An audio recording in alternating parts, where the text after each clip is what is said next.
Hello, my name is Hortencia Gonzalez, and I will be discussing how we can improve our measurement of a country's progression by incorporating aspects of GDP and SPI. Getting people and countries accurate measurements of progression is important.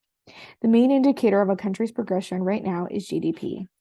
GDP is flawed just like any measuring tool. This is not to say any alternative is flawless, but there are alternatives that can give us a different perspective on a country's progression and provide us more accuracy.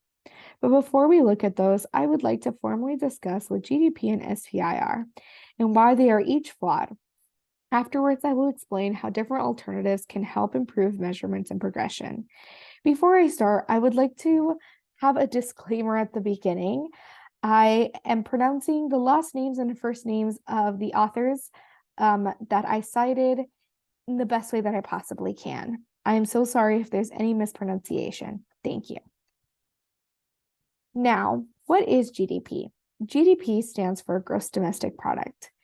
It has been in an increase of use in the 1950s, according to Ida Kubashowski. She wrote an analysis in the Ecological Economics book, where she states that GDP measures limited aspects of the economy. GDP also measures economic activity, according to Gary Jacobs. He provides a little bit more of an in-depth definition. He says that it measures things like price and value, and it focuses on comparing countries to one another. But GDP has been mistakenly used as a method to measure welfare. GDP is not designed for that. Now let's discuss why that is. GDP has flaws just like any other measuring tool. It increases when there is a tragedy that happens because it views it as something beneficiary. An example of this is there's a forest fire. The cleanup and the redemption enhances welfare since money is being spent to fix it. GDP does go up, but unfortunately, it does not take into account people's displacement, their well-being, any of those types of things. Many people like to look at GDP as an indicator that the country and its citizens are progressing. Some of these people even use it as an indicator to move there because they believe that people and society are thriving. But GDP excludes many of the things people should know, like how personal freedom and choice are in a country, how personal rights are progressing, what access and availability to education is provided, and how happy people are in these countries. Now, what can measure something like that? SPI can. That stands for Social Progress Index. Dr. Bonlert defines SPI as a tool that measures development of a major social condition and people's well-being.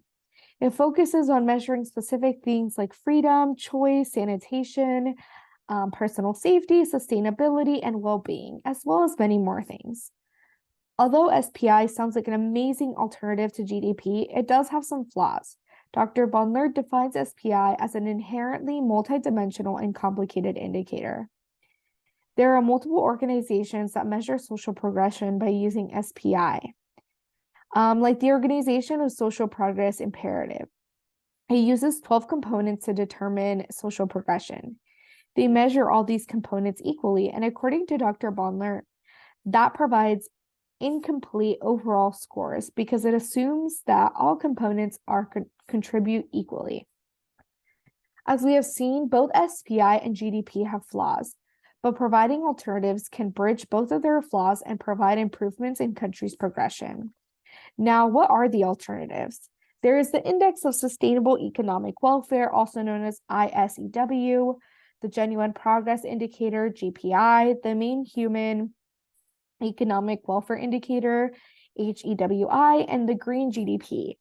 But the two alternatives I would like to focus on are the ISEW, the Index of Sustainable Economic Welfare, and the GPI, the Genuine Progress Indicator. Now, how can ISEW help bridge and conquer the flaws of GDP and SPI? Well, ISEW allows for a balance in income distribution and environmental costs. It doesn't just combine everything like GDP. ISEW, and I quote, aims to measure the consumption-related services that directly influence human welfare. That is according to Van den Burr, unquote. It basically measures the benefits of economic activity. Countries like Australia, Austria, Chile, Denmark, Germany, Italy, and the Netherlands, well, Scotland, Sweden, and the UK all use this measuring tool in their countries. The reason this alternative is so revolutionary is because it adopts GDP's approach to measuring things like non-marketed goods and services such as housework. It also covers things like health expenditures, road accidents, and much more. Many things that are measurable. The Index of Sustainable Economic Welfare also has overlapping ideas with the Genuine Progress Index. They are a bit different because the Genuine Progress Index does focus on components like crime, divorce, and unemployment. It's seen as a more conventionally achievable measuring tool, and it's very appealing. Now, GPI and ISEW take into account things like the environment, pollution, quality of life, and the economy when measuring. They are both able to provide and bridge more of those limitations of GDP. As we know, economic progression can't be achieved if there's not sustainability and health in the citizens of the countries. So measuring things like that is definitely important to measuring social progression or just a country's progression in general. Overall, GDP shouldn't be eliminated. It should collaborate with other measuring tools to get accurate depictions of a nation's performance. I think that it just needs a little bit of help to progress on the right track. Thank you so much.